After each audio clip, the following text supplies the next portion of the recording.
আসসালামু আলাইকুম বন্ধুরা, কেমন আছেন? আশা করি আল্লাহর অশেষ রহমতে ভালো আছেন। তো বন্ধুরা, আমার ভিডিওতে যারা নতুন তারা দয়া করে সাবস্ক্রাইব করে দিবেন আর সম্ভব হলে শেয়ার করে দিবেন। তো সঙ্গেই থাকুন। আজকে এমন একটি দেশ সম্পর্কে আলোচনা করব যে দেশটি অনেকের কাছে কান্ট্রি অফ ব্যাকুলা কিংবা বাম্পায়ারের দেশ নামেও পরিচিত। এটি এমন একটি দেশ যেখানে সরকারি পৃষ্ঠপোষকতায় আইন করে কালো জাদু বা ব্ল্যাক ম্যাজিককে স্বীকৃতি দেওয়া হয়েছে।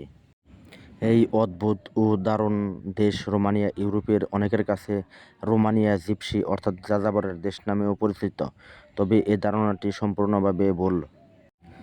ইউরোপ মহাদেশের সাংস্কৃতিক কাঠামোর বিবেচনায় অনেকে রোমানিয়াকে সবচেয়ে সমৃদ্ধশালী রাষ্ট্র হিসেবেও স্বীকৃতি দিয়ে থাকেন। রোমানিয়া শব্দটি এসেছে ল্যাটিন রোমানাস থেকে। রোমানিয়ার রাজধানীর নাম বুখারেস্ট, যা দেশটির শিল্প, সাহিত্য এবং বাণিজ্য সহ যাবতীয় প্রশাসনিক কর্মকাণ্ডের কেন্দ্রবিন্দু। দেশের বিভিন্ন স্থানে অবস্থিত পর্যটন কেন্দ্রগুলো দেশ-বিদেশের বিভিন্ন মানুষের কাছে জনপ্রিয় হয়ে উঠেছে। এই কারণে পর্যটন শিল্প বর্তমান রোমানিয়ার অর্থনীতির এক গুরুত্বপূর্ণ অঙ্গ হয়ে দাঁড়িয়েছে। রোমানিয়ার জাতীয় মুদ্রার নাম হচ্ছে লিউ, আর এই লিউ শব্দের অর্থ হচ্ছে সিংহ। ইউরোপীয় ইউনিয়নের দেশগুলোর তুলনায় সচ্ছল কম অর্থনীতির দেশ রোমানিয়া। এ কারণে এদেশে জীবনযাত্রার মানও তুলনামূলকভাবে নিম্ন। রোমানিয়ার মানুষ তাদের বন্ধুসুলভ আচরণ এবং অতিথি আপ্যায়নের জন্য বিভিন্ন দেশের মানুষের কাছে খুবই সমাদৃত। রোমানিয়ার সরকারি ভাষা রোমানিয়ান, আর এদেশের প্রায় ৯২% মানুষ রোমানিয়ান ভাষায় কথা বলে। আর রোমানিয়া দেশের জনসংখ্যা প্রায় বর্তমানে ২.৫ কোটির মতো। ফুটবল রোমানিয়ার সবচেয়ে জনপ্রিয় খেলা। ১৮৭৭ সালে রোমানিয়া তুরস্কের অটোমান শাসকদের হাত থেকে মুক্ত হওয়ার পর ১৮৮১ সালে কিংডম অফ রোমানিয়া প্রতিষ্ঠিত হয়। রোমানিয়ার বেশিরভাগ মানুষই রোমানিয়ান নামক নৃগোষ্ঠীর সদস্য, তবে দেশটিতে হাঙ্গেরিয়ান, জার্মান, রোমা, ইউক্রেনিয়ান জাতিগোষ্ঠীর মানুষও রয়েছে।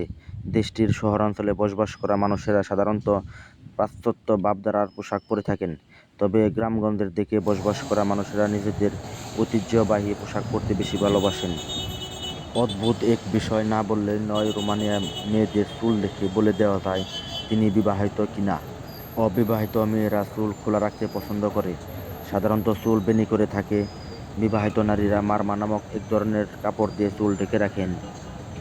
ব্রাউন বিয়ার বা বাদামি রঙের ভাল্লুকের জন্য রোমানিয়া বিখ্যাত। রাশিয়ার অংশটুকু বাদ দিলে ইউরোপের সবচেয়ে বেশি বাদামি ভাল্লুক রোমানিয়াতেই পাওয়া যায়। প্রকৃতি থেকে প্রচুর পরিমাণ খনিজ তেল ও পৃথিবীতে জমা থাকা স্বর্ণের এক বিশাল ভাণ্ডার রোমানিয়াতে রয়েছে বলে ধারণা করা হচ্ছে। রোমানিয়া পৃথিবীর সবচেয়ে বেশি ওয়াইন প্রস্তুতকারক দেশটির মধ্যে একটি। বিখ্যাত মোটরগাড়ি প্রস্তুত কোম্পানি ডাসিয়ার সদর দপ্তর রোমানিয়া মিউবেনিয়াতে। আর এই রোমানিয়ার প্রাকৃতিক সৌন্দর্য এতই পরিমাণ সুন্দর যা মানুষের মনকে অতি সহজেই কেড়ে নিতে পারে। আর এই প্রাকৃতিক সৌন্দর্যে মুগ্ধ হয়ে ব্রিটেনের যুবরাজ বারবার এই রোমানিয়াতেই বেড়াতে আসতেন। আর সেই ব্রিটেনের যুবরাজের নাম ছিল চার্লস। ইউরোপের দ্বিতীয় বৃহত্তম নদী Danube Austria, Slovakia, Hungary, Croatia, Serbia, Romania, Bulgaria, Moldova ও ইউক্রেন, এই ৯টি দেশের মধ্যে দিয়ে প্রবাহিত হয়ে রোমানিয়াতে এসে কৃষ্ণ সাগরের কাছে দানিউব বদ্বীপ তৈরি করেছে। এই বদ্বীপটি পৃথিবীর জীববৈচিত্র্য সমৃদ্ধ ও স্থিতিশীল জলাভূমির মধ্যে একটি। এখানকার আপসিনি পর্বতমালার নিম্নাংশে অবস্থিত স্কারিসোয়ার হিমবাহটি ইউরোপের দ্বিতীয় বৃহত্তম ভূগর্ভস্থ হিমবাহ, যা আনুমানিক ৩,৫০০ বছর পুরনো বলে মনে করা হয়। রোমানিয়ায় প্রাচীনকাল থেকে মানুষের বসবাসের প্রমাণ রয়েছে। পেশতারা কুওয়াশে নামের এক জায়গা রয়েছে যেখানে মানব সভ্যতার সবচেয়ে পুরাতন জীবাশ্মের সন্ধান পাওয়া গিয়েছে। কার্বন ডেটিংয়ের মাধ্যমে এর বয়স ৩৭,৮০০ বছর থেকে ৪২,০০০ বছর বলে জানা গিয়েছে। রোমানিয়া আজকের মানচিত্র প্রতিষ্ঠিত হয়েছে প্রথম বিশ্বযুদ্ধের পর ফ্রান্সের ভার্সাই শহরে স্বাক্ষরিত ট্রিটি অন ট্রিয়ানন এর মধ্য দিয়ে। আর এই দেশে অতি প্রাচীনকাল থেকে সুন্দরী নারীরা ছেলেদের বশ করে আসছে এখন পর্যন্ত। অনেক সূত্র থেকে জানা যায় রোমানিয়ার সুন্দরী নারীরা যে ছেলেদের পছন্দ করে, ইচ্ছে করলে তাকে কালো জাদুর মাধ্যমে বশ করতে পারে বলে ধারণা করা যায়। আদৌ কি সেই ধারণাটা সঠিক, তা কমেন্ট করে মতামত দিবেন আশা করি। আর আপনি ইচ্ছা করলেই বাংলাদেশ থেকে ওয়ার্ক পারমিট ভিসা নিয়ে আপনি যেতে পারবেন এই সুন্দরী নারীর দেশে। রোমানিয়া দেশটি বর্তমানে সেনজেনের অন্তর্ভুক্ত।